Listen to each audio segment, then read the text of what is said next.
ഈശോ മിശിഹായ്ക്ക് സ്തുതിയായിരിക്കട്ടെ. പ്രിയ സഹോദരങ്ങളെ, ഇന്ന് ഫെബ്രുവരി 14 ശനിയാഴ്ച. ശനി, ഞായർ, തിങ്കൾ 3 ദിവസം നമ്മൾ പ്രത്യേകമായ രീതിയിൽ ഈശോയുടെ തിരുമുഖത്തിന് വേണ്ടി, തിരുമുഖത്തിൻ്റെ തിരുനാളിന് വേണ്ടി ഒരുങ്ങുകയാണ്. 9 ദിവസമായി നമ്മൾ ഇതിൻ്റെ നൊവേനയൊക്കെ ചൊല്ലി കാത്തിരിക്കുകയാണ് ഈശോയുടെ തിരുമുഖത്തിൻ്റെ തിരുനാളിന് വേണ്ടി. എന്തുകൊണ്ടാണ് ഈ തിരുമുഖത്തിൻ്റെ നൊവേന, തിരുമുഖത്തിൻ്റെ ലുത്തിനിയ, അതുപോലെ ഇതെല്ലാം ചൊല്ലി തിരുമുഖത്തിൻ്റെ തിരുനാളിന് വേണ്ടി ഒരുങ്ങുന്നത്? അത് നമ്മൾ കണ്ടു കഴിഞ്ഞതാണ്. ഇന്ന് ശനിയാഴ്ചയും ഞായറാഴ്ചയും തിങ്കളാഴ്ചയും നമ്മൾ ചെയ്യേണ്ട ഒരേ ഒരു കാര്യമേ ഉള്ളൂ: ഈശോയുടെ തിരുമുഖത്തിനെ കുറിച്ച് മാത്രം ധ്യാനിക്കുക. രക്തം കൊണ്ട് മൂടപ്പെട്ട തിരുമുഖം, തുപ്പലുകളാൽ നിറഞ്ഞ തിരുമുഖം, അടികൊണ്ട് വിരൂപമാക്കപ്പെട്ട തിരുമുഖം, ഈശോയുടെ തിരുമുഖം മനസ്സിലേക്ക് കൊണ്ടുവന്ന് ഈ 3 ദിവസവും നമ്മളത് മാത്രം ധ്യാനിച്ചാൽ മതി. വേറെ ഒന്നും ധ്യാനിക്കേണ്ട. കാരണം ഇത് അവസാന കാലത്തേക്ക് ദൈവം വെളിപ്പെടുത്തി കൊടുത്ത ഒരു പ്രാർത്ഥനയും ധ്യാനവുമാണ്. ആദ്യത്തെ 3 കൽപ്പനകൾ ലംഘിക്കുന്നതിനുള്ള പരിഹാരമായിട്ടാണ് നമ്മൾ ഈ ഒരു തിരുനാൾ ആഘോഷിക്കുന്നത്. ആദ്യത്തെ ഓഡിയോ മെസ്സേജിൽ ഇതെല്ലാം കൃത്യമായിട്ട് നമ്മൾ പറഞ്ഞിട്ടുണ്ട്. ഈ ഈശോയുടെ തിരുമുഖം, ആ ഫോട്ടോ എങ്ങനെയാണ് വന്നത്, അതും വ്യക്തമായിട്ട് പറഞ്ഞിട്ടുണ്ട്. അതിന് ആയിരക്കണക്കിന് ആളുകൾ നിൽക്കെ ഉണ്ടായ തിരുമുഖത്തിൻ്റെ ഒരു അത്ഭുതമായിരുന്നു 1849 ജനുവരി 6 വിശുദ്ധ വെറോനിക്കയുടെ പക്കലുള്ള ഈശോയുടെ തിരുമുഖം പതിഞ്ഞ വസ്ത്രത്തിൻ്റെ തിരുശേഷിപ്പ് വത്തിക്കാനിൽ പൊതുവണക്കത്തിനായി വെച്ചപ്പോൾ 3 മണിക്കൂർ നേരത്തേക്ക് ജീവൻ തുടിക്കുന്ന വിധത്തിൽ ചെറിയ പ്രകാശത്തോടെ ഈശോയുടെ തിരുമുഖത്തിൻ്റെ സ്പഷ്ടമായ ദർശനം ആ തിരുശേഷിപ്പിന് മുൻപിലായി ഉണ്ടായി. അപ്പോൾ വിശുദ്ധ വെറോനിക്കയുടെ പക്കലുള്ള തിരുത്തൂവാലയിൽ ഈശോയുടെ തിരുമുഖം പതിഞ്ഞിട്ടുണ്ട്. ആ തിരുശേഷിപ്പ്, ആ വസ്ത്രത്തിൻ്റെ ഒരു തിരുശേഷിപ്പാണ് വണക്കത്തിന് വെച്ചത്. അല്ലാതെ പൂർണ്ണമായ രൂപമുണ്ടായിരിക്കുകയില്ല. തിരുശേഷിപ്പ്. ആ സമയത്ത് സ്വർഗം നേരിട്ട് വന്ന് ഈശോയുടെ തിരുമുഖം ഇതാണ് എന്ന് കാണിക്കാൻ ഈശോയുടെ തിരുമുഖത്തിൻ്റെ ഒരു ദർശനം ആ തിരുശേഷിപ്പിന് മുമ്പിലായിട്ട് ഉണ്ടായി. അത് പലരും ഫോട്ടോ എടുത്തു. അങ്ങനെ ഈ ഫോട്ടോയിൽ നിന്നും ചിത്രകാരന്മാർ ഈ ഈശോയുടെ തിരുമുഖം വരച്ചു. അങ്ങനെ പകർത്തി വെച്ചതിനോട് ഈ വെറോനിക്കയുടെ കയ്യിലുണ്ടായിരുന്ന തുവാലയും യഥാർത്ഥ കുരിശിൻ്റെ ഭാഗവും കൂട്ടി അത് ചേർത്ത് അതിനെ തൊടിവിച്ച് തിരുശേഷിപ്പുകളായിട്ട് കൊടുക്കുന്നു. അപ്പോൾ ഈ ദർശനത്തിൽ കണ്ട ഈശോയുടെ ചിത്രമാണ് ഫോട്ടോ എടുത്തോ ഫോട്ടോയാകില്ല, കണ്ട ആളുകൾ ചിത്രം വരച്ചതാണ് ഈശോയുടെ യഥാർത്ഥ മുഖം എന്നാണ് കരുതി നമ്മൾ ആരാധിച്ചു പോന്നിരുന്നത്. പിന്നീട് 1898 ഈശോയുടെ മൃതദേഹം പൊതിഞ്ഞ ആ തുണി, ടൂറിനിലെ കച്ച, ആ കച്ചയിൽ ഈശോയുടെ ഒരു മുഖം പതിഞ്ഞിട്ടുണ്ട്. വളരെ വ്യക്തമല്ലെങ്കിലും ഈശോയെ പൊതിഞ്ഞു വെച്ച, ഈശോയുടെ ഡെഡ് ബോഡി, മൃതദേഹം പൊതിഞ്ഞു വെച്ചത്, ആ തുണിയിൽ കണ്ട തിരുമുഖവും ഈ തിരുമുഖവും ഏറ്റവും സാമ്യമുള്ളതായിട്ട് മനസ്സിലായി. ആധുനിക ഫോട്ടോഗ്രാഫിക് സാങ്കേതിക വിദ്യയാണിത്. ഈ ടൂറിനത്തെ കച്ചയിൽ കാണുന്ന മുഖം അങ്ങനെ എടുത്ത് നോക്കുമ്പോൾ അതിൽ ചായമില്ല, പെയിൻറ്റില്ല, ദാരുണമായ മരണത്തെ സൂചിപ്പിക്കുന്ന രക്തപരിശോധന റിസൾട്ടുകൾ, കണ്ണിൻ്റെ മുകളിൽ നാണയവും വെച്ചിട്ടുണ്ട്. അന്നത്തെ ശവസംസ്കാര രീതി അനുസരിച്ച് AD 30 വരെയൊക്കെ ലെപ്റ്റൺ എന്ന നാണയമാണത്. അത് തിരിച്ചറിഞ്ഞിട്ടുമുണ്ട്. അപ്പം അതിൽ തർക്കമില്ല. ഈശോയുടെ ടൂറിനത്തെ കച്ചയിൽ പൊതിഞ്ഞ ആ തുണിയിൽ കണ്ട ഈശോയുടെ ആ ഒരു ഛായാചിത്രവും പിന്നെ മുമ്പ് നമ്മൾ ചിത്രകാരന്മാർ വരച്ച ആ ചിത്രവും വെച്ച് നോക്കുമ്പോൾ സാമ്യം തോന്നുന്ന ഏറ്റവും അധികം സാമ്യം തോന്നുന്ന ചിത്രം ഇപ്പോൾ നമ്മൾ ഈശോയുടെ തിരുമുഖം എന്ന് പറഞ്ഞ് വെച്ച് ആരാധിക്കുന്ന ചിത്രമാണ്. ഒരു ശാസ്ത്രജ്ഞനും ഇന്ന് വരെയും ആ തിരുക്കച്ചയെ പോലെ വേറൊന്നും ഉണ്ടാക്കാൻ കഴിഞ്ഞിട്ടില്ല. കാരണം അതിൻ്റെ കാലപ്പഴക്കം നിശ്ചയിച്ചപ്പോൾ ഈശോയുടെ ജീവിതകാലത്തേക്ക് തന്നെയാണ് അവരെത്തിയത്. അപ്പോൾ ഇപ്പോൾ നമ്മൾ ഈശോയുടെ തിരുമുഖം എന്ന് പറഞ്ഞ് ആരാധിക്കുന്ന ആ ഒരു ഛായാചിത്രം, അതാണ് ഈശോയുടെ ശരിയായിട്ടുള്ള മുഖത്തിൻ്റെ ചിത്രം. പിന്നെ പലരും പല രീതിയിൽ ഈശോയുടെ ചിത്രം കിട്ടുമ്പോൾ വണങ്ങുന്നുണ്ട്. അതിൽ തെറ്റൊന്നും ഉണ്ടായിട്ടല്ല. നമ്മൾ ഈശോയാണ് എന്ന് വിചാരിച്ചൊരു ചിത്രം വണങ്ങുമ്പോൾ അത് ഈശോ തന്നെ. പക്ഷേ ഇത് യഥാർത്ഥത്തിൽ മൃതദേഹം പൊതിഞ്ഞ കച്ചയിൽ പതിഞ്ഞ ആ ചിത്രവും അത്ഭുതം നടന്നല്ലോ. വെറോനിക്കയുടെ തുവാലയുടെ ഒരു അംശം വെച്ച് 3 മണിക്കൂർ ആരാധന നടത്തിയപ്പോൾ സ്വർഗം കാണിച്ചു കൊടുത്ത ചിത്രവും അത് തമ്മിൽ വളരെ സാമ്യമുണ്ട്. അങ്ങനെയാണ് നമ്മൾ ഈശോയുടെ തിരുമുഖത്തിൻ്റെ ചിത്രം എന്ന് പറഞ്ഞ് ഈ ഛായാചിത്രത്തെ വണങ്ങുന്നത്. പലരും ഇത് കൺഫ്യൂഷനായിട്ട് ഇങ്ങനെ ചോദിച്ചത് കൊണ്ടാണ് വീണ്ടും വീണ്ടും ഇങ്ങനെ റിപ്പീറ്റ് ചെയ്ത് പറയുന്നത്. അപ്പോൾ നമ്മൾ ഇന്ന് വെച്ച് ആരാധിക്കുന്ന ഈശോയുടെ തിരുമുഖം, ആ തിരുമുഖത്തിൻ്റെ തിരുനാൾ ആഘോഷിക്കണമെന്ന് ഈശോ വിശുദ്ധ പത്രോസിൻ്റെ മേരിയോട് പറഞ്ഞത് പ്രകാരമാണ് നമ്മൾ ഈ വിഭൂതി ബുധൻ്റെ തലേ ചൊവ്വാഴ്ച ഷ്രോവ് ട്യൂസ്ഡേ ആയിട്ട് ആചരിക്കുന്നത്. ഇത് വെറുതെ ഒരാൾക്ക് തോന്നിയ ഭക്താഭ്യാസമല്ല. അത് നമ്മുടെ മാർപ്പാപ്പമാർ അംഗീകരിച്ചിട്ടുള്ളതും അത് പഠിച്ച് അങ്ങനെ പ്രഖ്യാപിച്ചിട്ടുള്ളതുമാണ് ഈശോയുടെ ഈ തിരുമുഖത്തിൻ്റെ തിരുനാൾ. അതുപോലെ തന്നെ ഈശോയുടെ തിരുമുഖത്തിൻ്റെ ഒരു മെഡൽ ഉണ്ടാക്കാനും പറഞ്ഞിരുന്നു വാഴ്ത്തപ്പെട്ട മദർ മരിയ പിയറിന ഡി മിഷേലിക്ക്. അങ്ങനെയാണ് ആ മെഡൽ ഉണ്ടാക്കിയിട്ടുള്ളത്. ആ മെഡലിലൂടെ പല അത്ഭുതങ്ങളും ഉണ്ടായിട്ടുണ്ട്. അതുകൊണ്ടാണ് അത് അംഗീകാരം കൊടുത്തിരിക്കുന്നത്. പിയൂസ് 12-ാമൻ മാർപ്പാപ്പയാണ് ആദ്യത്തെ മെഡൽ ഏറ്റുവാങ്ങിയതും. അതുപോലെ നമ്മുടെ തിരുമുഖത്തിൻ്റെ തിരുനാൾ ഷ്രോവ് ട്യൂസ്ഡേ ആണെന്ന് പ്രഖ്യാപിച്ചിട്ടുള്ളതും. അപ്പോൾ നമ്മൾ ഈ തിരുമുഖത്തിൻ്റെ തിരുനാളിന് വേണ്ടി ഒരുങ്ങുമ്പോൾ ഇന്ന് ശനിയാഴ്ച ഈ 3 ദിവസം ഈശോയുടെ മക്കൾ നമ്മൾ ഒരു കാര്യം മാത്രമേ ഈ 3 ദിവസം ചിന്തിക്കേണ്ടൂ. എന്താണ് നമ്മൾ ചിന്തിക്കേണ്ടത്? ഈശോയുടെ തിരുമുഖം. ഈശോയുടെ തിരുമുഖം നമ്മുടെ മനസ്സിലേക്ക് എപ്പോഴും കൊണ്ടുവരാൻ നിങ്ങൾക്കും എനിക്കും കഴിഞ്ഞാൽ അത് ഏറ്റവും നല്ല ഒരുക്കമായിരിക്കും. ഈശോയുടെ തിരുമുഖം നമ്മൾ ധ്യാനിക്കുമ്പോൾ ഈശോയുടെ മുഖം എങ്ങനെ നമ്മുടെ മനസ്സിൽ വരിക? നമുക്കൊരു സംശയവുമില്ല. നമ്മൾ ഈശോയെ എന്ന് വിളിക്കുമ്പോൾ നമ്മുടെ മനസ്സിലേക്ക് ഓടി വരിക കുരിശിൽ കിടന്ന് പീഡിപ്പിക്കപ്പെട്ട ഈശോയാണ്. വിളക്കന്നൂരിലെ തിരുവോസ്തിയിൽ കണ്ടതും ചിരിച്ചു നിൽക്കുന്ന ഈശോയല്ല, പീഡിപ്പിക്കപ്പെട്ട ഈശോയാണ്. ഈശോ എപ്പോഴും വിഷമത്തിലാണ്. എന്തുകൊണ്ടാണ് ഈശോ വിഷമിക്കുന്നത്? മനുഷ്യരൊക്കെ അഹങ്കാരം കൊണ്ട് നിറഞ്ഞു, അശുദ്ധി നിറഞ്ഞു. ഫാത്തിമയിലെ സന്ദേശം, ലേഡി ഓഫ് ഗുഡ് സക്സിലെ സന്ദേശം, മനുഷ്യരെല്ലാം ദൈവത്തെ മറന്ന് വെറും ജഡികമായ ആഗ്രഹങ്ങളുടെ പൂർത്തീകരണത്തിനായിട്ട് ഓടി നടക്കുകയാണ്.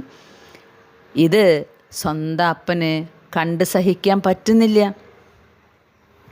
പിതാവായ ദൈവത്തിന് കണ്ട് സഹിക്കാൻ പറ്റുന്നില്ല. പുത്രനെ വിട്ടു പാപപരിഹാരമായിട്ട് ബലിയായി തീർന്നു. എന്നിട്ടും പാപം ഇങ്ങനെ വർദ്ധിക്കുകയാണ്. പിതാവ് വീണ്ടും ഒരു വഴി നമുക്ക് പറഞ്ഞു തന്നിരിക്കുന്നതാ. എൻ്റെ പുത്രൻ്റെ പൊന്മുഖം മാത്രമേ എനിക്ക് ആശ്വാസം പകരൂ. നിങ്ങളുടെ എല്ലാ പാപങ്ങൾക്കും പരിഹാരമായിട്ട് എൻ്റെ പുത്രൻ്റെ പൊന്മുഖം എനിക്ക് നിങ്ങൾ സമർപ്പിക്കുക. അതുപോലെ ഈ തിരുമുഖത്തിൻ്റെ ഭക്തി പ്രധാനമായിട്ടും ആദ്യത്തെ 3 കൽപ്പനകൾ ലംഘിച്ചിട്ട് ഈശോയെ വേദനിപ്പിക്കുന്നവരുടെ പാപത്തിന് പരിഹാരമാണ്. ദൈവനിഷേധം, നിരീശ്വരവാദം, കമ്മ്യൂണിസം, ദൈവനിന്ദ, ഞായറാഴ്ചകളും മറ്റ് കടമുള്ള ദിവസങ്ങളും അശുദ്ധമാക്കുന്നത്, ഈ 3 പാപങ്ങളും അതുപോലെ തന്നെ ഇപ്പോൾ ലോകത്ത് വർദ്ധിച്ചിരിക്കുന്ന സകലമാന പാപങ്ങൾ, മയക്കമരുന്ന് വേണോ, ലിവിങ് ടുഗദർ വേണോ?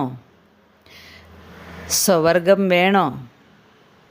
ഇനി എന്ത് കാര്യത്തിനും ആത്മഹത്യയിൽ ചെന്ന് അവസാനിക്കുന്നത് ചെറിയ ചെറിയ കാരണങ്ങൾ, പാപത്തിൽ നിന്നുണ്ടായ കാരണങ്ങൾ.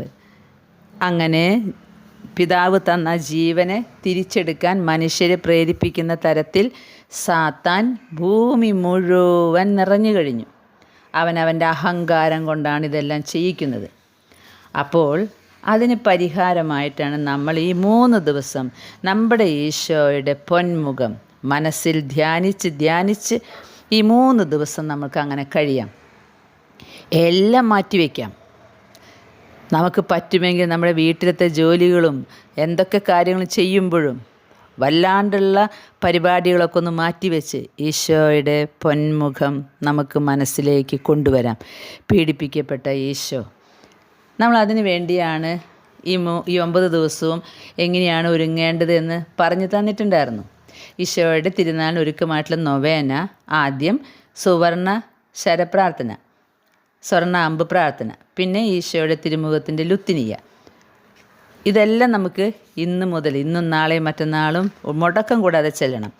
സ്വർണ്ണ അമ്പ് പ്രാർത്ഥന, ഈശോയുടെ തിരുമുഖത്തിൻ്റെ ലുത്തിനിയ, അതിനുശേഷം ഈശോയുടെ തിരുമുഖത്തിൻ്റെ കൊന്ത, പിന്നെ 2 ദിവസം മുൻപ് പോസ്റ്റ് ചെയ്ത ഈശോയുടെ തിരുമുഖ പ്രാർത്ഥന, എല്ലാം ഈശോയുടെ തിരുമുഖത്തിനെ ധ്യാനിച്ചുകൊണ്ട്. ഈ തിരുമുഖം ഇതുപോലെ പീഡിപ്പിക്കപ്പെടാൻ കാരണം നമ്മളും നമ്മുടെ സഹോദരങ്ങളുമാണ്.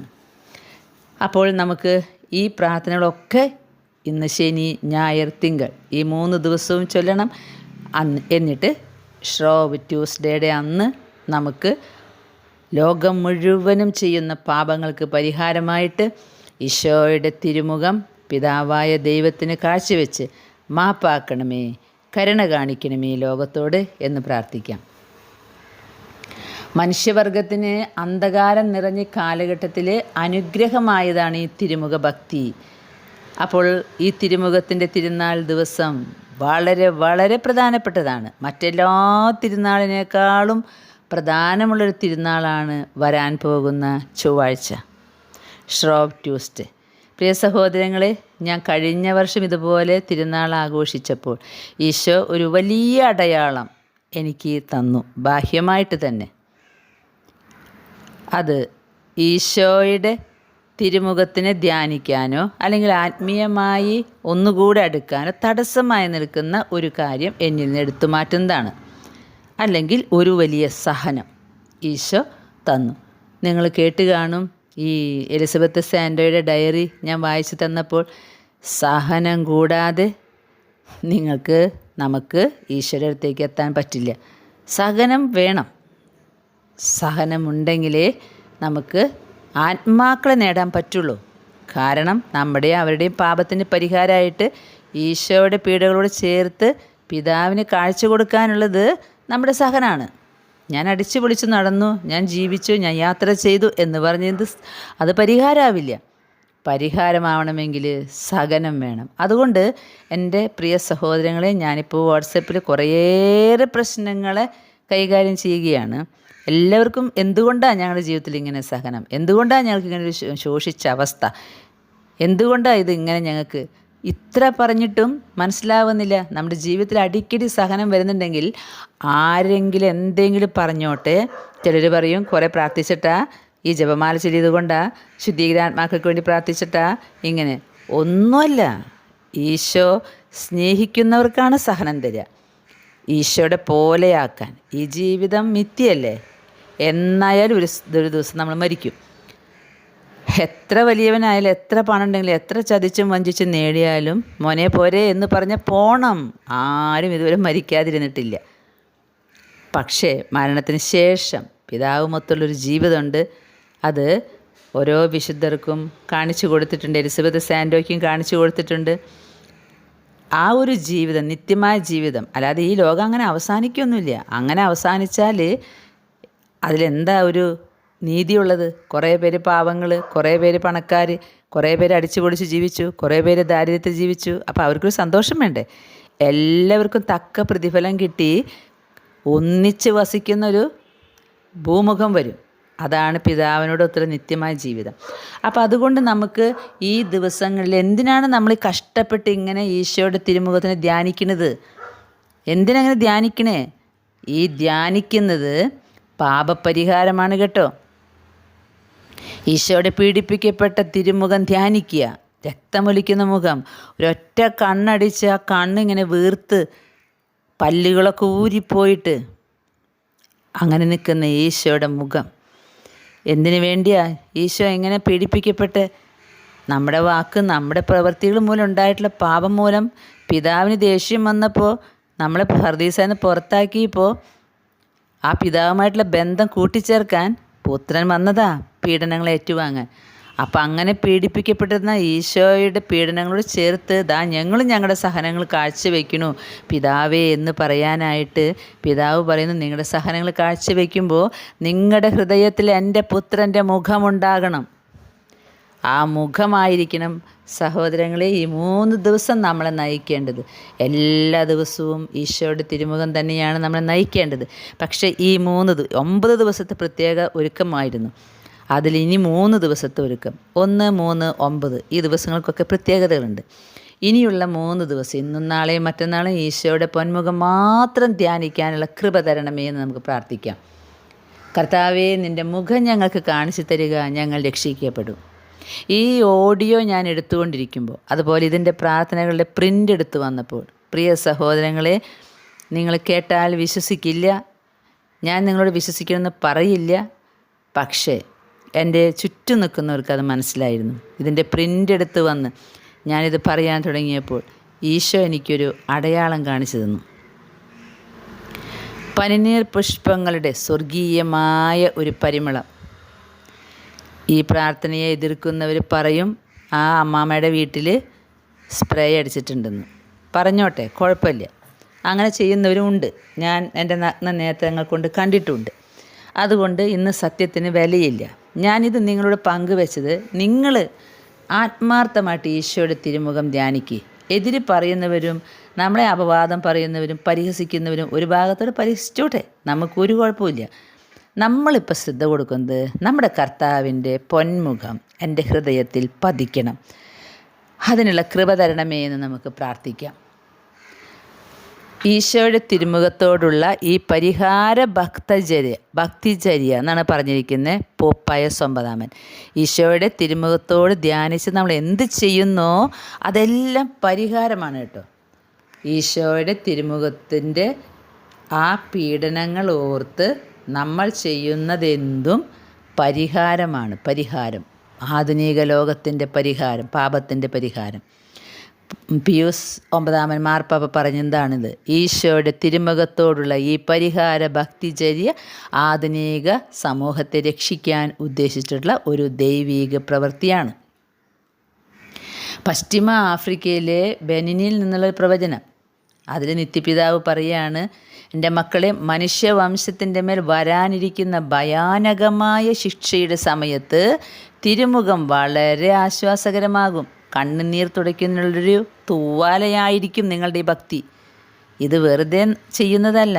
അന്ത്യകാലത്ത് നമ്മൾ വിധിയുടെ മുമ്പിൽ നിൽക്കുമ്പോൾ ഈ തിരുമുഖ ഭക്തി നമ്മളെ എത്രമാത്രം ആശ്വാസത്തിലേക്ക് കൊണ്ടുപോകുമെന്ന് അന്നേ തിരിച്ചറിയാൻ പറ്റുള്ളൂ. ജ്ഞാനമുള്ളവൻ ഗ്രഹിക്കട്ടെ. ഇപ്പോൾ ഈ തിരുമുഖത്തിന് ഹൃദയത്തിൽ പതിപ്പിക്കാൻ ശ്രദ്ധിക്കുക. പിതാവ് പറയാണ്, എൻ്റെ യഥാർത്ഥ മക്കൾ അതിൻ്റെ മറവിലൊളിക്കും. തിരുമുഖം യഥാർത്ഥമായ ഒരു അനുഗ്രഹമായിരിക്കും. അങ്ങനെ ഞാൻ മനുഷ്യവംശത്തിൻ്റെ മേൽ അയക്കുന്ന ശിക്ഷ കുറയും. അന്ധകാര ശക്തിയിൽ നിന്ന് മോചിതരാകാൻ തിരുമുഖ ചിത്രം അത് സ്ഥാപിച്ചിരിക്കുന്ന വീടുകൾക്ക് വെളിച്ചമായിരിക്കും. എൻ്റെ തിരുപുത്രൻ്റെ തിരുമുഖം സ്ഥിതി ചെയ്യുന്ന വീടുകൾ അടയാളപ്പെടുത്താൻ ഞാൻ എൻ്റെ മാലാഖമാരോട് കൽപ്പിക്കും. നന്ദികെട്ട മനുഷ്യത്വത്തിൻ്റെ മേൽ വരുന്ന തിന്മകളിൽ നിന്ന് എൻ്റെ മക്കൾ അതുവഴിയായി രക്ഷിക്കപ്പെടും. എൻ്റെ മക്കൾ തിരുമുഖത്തിൻ്റെ യഥാർത്ഥ അപ്പസ്തോലന്മാരായി മാറുകയും അത് എല്ലായിടത്തും വ്യാപിപ്പിക്കുകയും ചെയ്യുന്നു. അത് കൂടുതൽ വ്യാപിക്കും തോറും മഹാവിപത്തുകൾ കുറയും.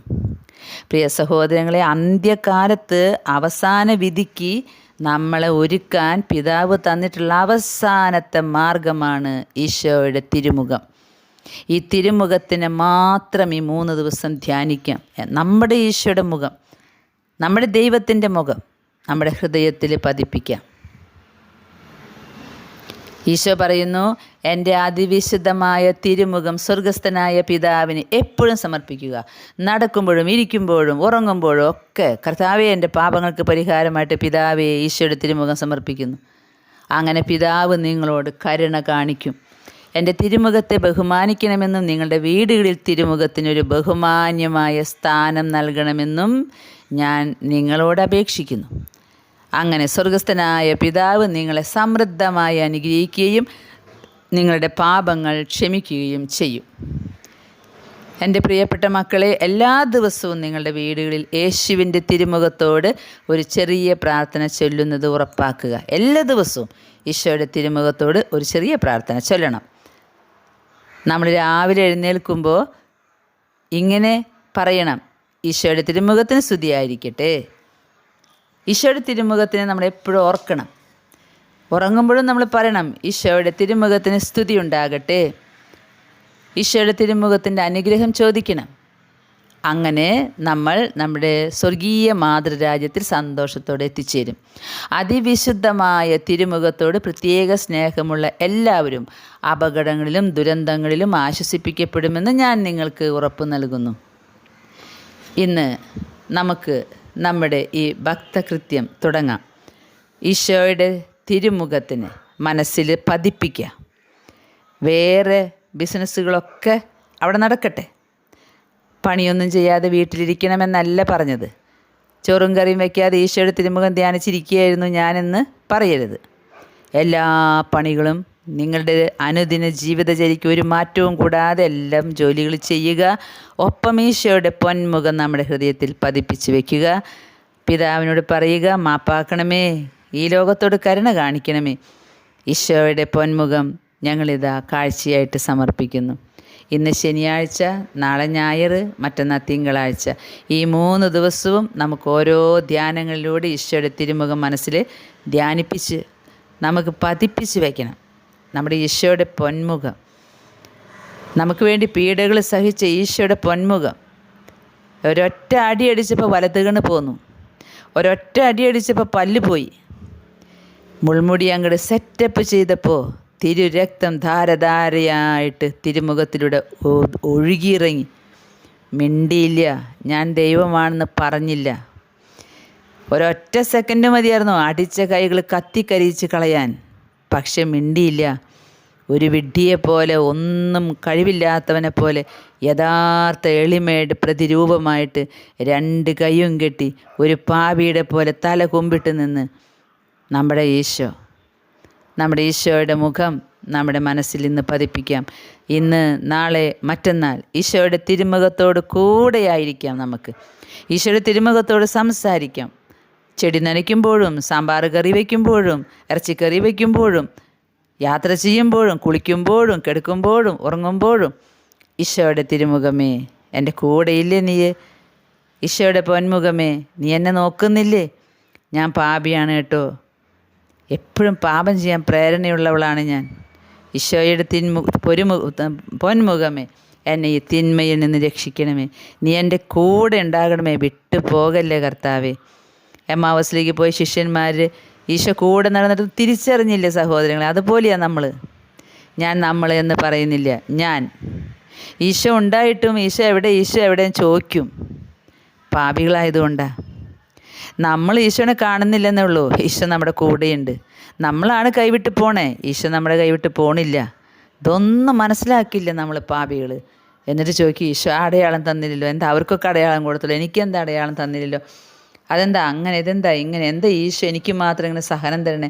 ഈശോ നമ്മുടെ കൂടെയുണ്ട്, ഈശോയുടെ പൊന്മുഖം. എന്നിട്ട് ഈശോ പറയാം, ഞാൻ നിനക്ക് തന്നതാ ഈ സഹനം. എന്തിനാണെന്നറിയോ? കുരിശിൽ കിടന്നിട്ട് ഞാൻ പറഞ്ഞത് ആത്മാക്കളെ തരാനാ. എനിക്ക് എൻ്റെ മക്കൾ ഒരാൾ പോലും നശിച്ചു പോകാൻ പാടില്ല.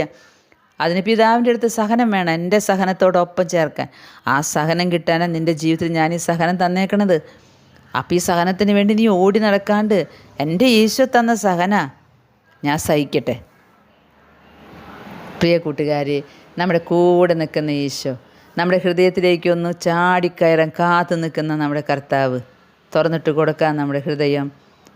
ചെറിയ ചെറിയ പാപങ്ങളും ദേഷ്യവും കോപമൊക്കെ നമുക്ക് പെട്ടെന്ന് വരും, മനുഷ്യരല്ലേ. അപ്പം പറയാം, ഈശോയുടെ തിരുമുഖമേ ഞാൻ തെറ്റിപ്പോയിട്ടോ, ഈശോയുടെ പൊന്മുഖമേ എന്നെ കാത്തുകൊള്ളണേട്ടോ. പ്രിയ കൂട്ടുകാരെ, ഇന്നു മുതൽ നിങ്ങൾ തെറ്റാതെ ചൊല്ലുന്നുണ്ടെന്ന് ഞാൻ വിചാരിക്കുന്നു. ഈശോയുടെ തിരുമുഖത്തിൻ്റെ നൊവേന, സ്വർണ്ണാമ്പ് പ്രാർത്ഥന, ലുത്തിനിയ, കൊന്ത, തിരുമുഖത്തിൻ്റെ കൊന്ത ആദ്യം, പിന്നെ ലുത്തിനിയ, അത് കഴിഞ്ഞ് ഈശോയുടെ തിരുമുഖത്തിൻ്റെ ഒരു പ്രാർത്ഥന ഞാൻ പറഞ്ഞിരുന്നു, യേശുവിൻ്റെ തിരുമുഖമേ എൻ്റെ സന്തോഷമായിരിക്കണമേ.